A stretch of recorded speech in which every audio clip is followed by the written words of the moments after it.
Atos 16. Chegou também a Derbe e a Listra.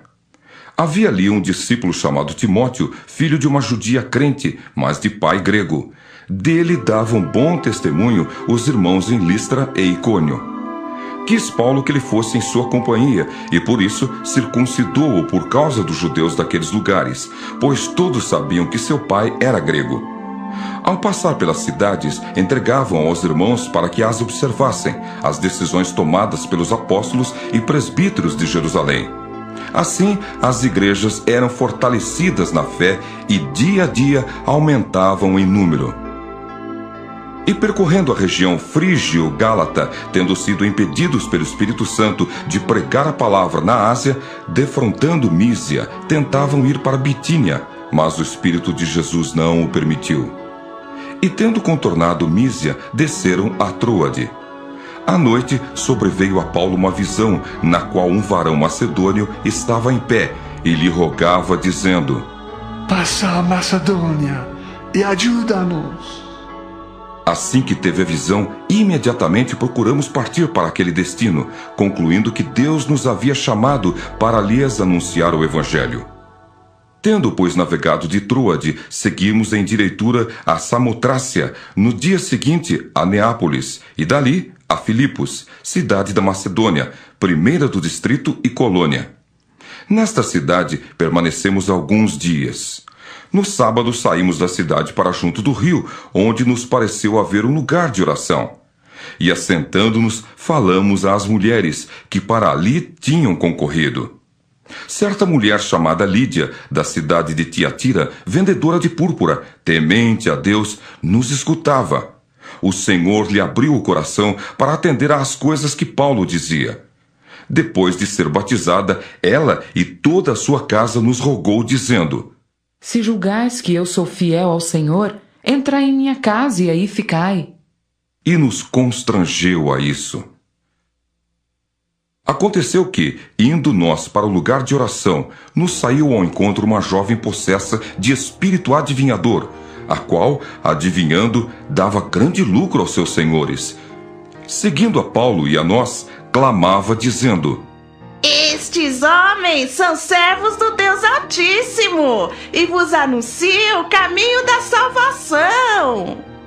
Isto se repetia por muitos dias. Então, Paulo, já indignado, voltando-se, disse ao Espírito: Em nome de Jesus Cristo, eu te mando, retira-te dela. E ele, na mesma hora, saiu.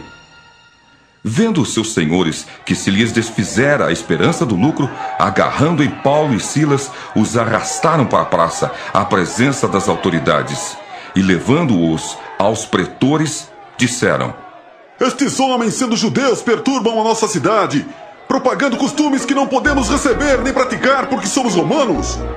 Levantou-se a multidão unida contra eles, e os pretores, rasgando-lhes as vestes, mandaram açoitá-los com varas. E depois de lhes darem muitos açoites, os lançaram no cárcere, ordenando ao carcereiro que os guardasse com toda a segurança. Este, recebendo tal ordem, levou-os para o cárcere interior e lhes prendeu os pés no tronco. Por volta da meia-noite, Paulo e Silas oravam e cantavam louvores a Deus, e os demais companheiros de prisão escutavam. De repente, sobreveio tamanho terremoto que sacudiu os alicerces da prisão. Abriram-se todas as portas e soltaram-se as cadeias de todos.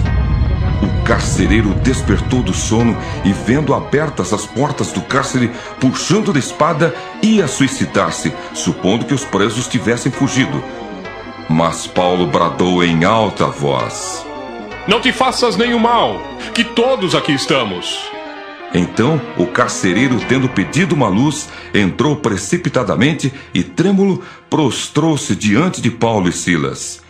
Depois, trazendo-os para fora, disse: Senhores, que devo fazer para que seja salvo? Responderam-lhe: Crê no Senhor Jesus, e serás salvo tu e tua casa. E lhe pregaram a palavra de Deus e a todos os de sua casa. Naquela mesma hora da noite, cuidando deles, lavou-lhes os vergões dos açoites. A seguir, foi ele batizado e todos os seus.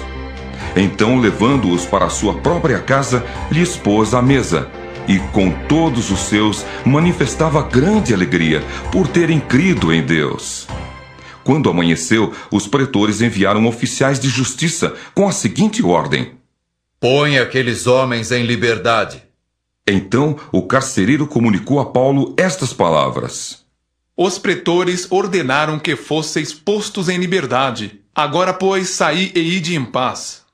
Paulo, porém, lhes replicou: Sem ter havido processo formal contra nós, nos açoitaram publicamente e nos recolheram ao cárcere, sendo nós cidadãos romanos.